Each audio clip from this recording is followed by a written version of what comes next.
పరిస్థితులు బాగున్నప్పుడు అందరూ వచ్చి కలేస్తారు, పెనేస్తారు. పరిస్థితులు తారుమారైనప్పుడు నా అనుకున్న మనోళ్ళు కూడా తుపాకీ కూడా దొరకరు, అడ్రస్ కనపడరు. అదంతే.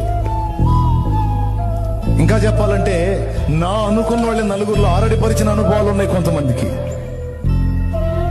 నా అనుకున్న వాళ్ళ నవ్వుల పాలు చేసిన అనుభవాలు ఉన్నాయి కొంతమందికి. పాపం ఏమనైతే వదిలేశారు మొత్తం. కట్టుకున్న భార్య కూడా ఎందుకు నీ బతుకు దేవుడు దేవుడు అంటున్నావు, సిగ్గు లేకుండా దేవుడిని తిట్టి చావరాదా అంది.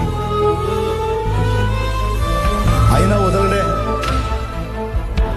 నా విమోచకుడు సజీవుడు. నేను వెళ్లే మార్గము నా ప్రభుకే తెలుసు. ఇది శోధన గడియ. నాకు శోధింపబడిన తరువాత నేను సువర్ణంగా మారుతాను. నేను మరలా నా పూర్వపు వైభవాన్ని నేను పొందగలను. నా దేవుని చిత్తమైతే చెయ్యగలడు.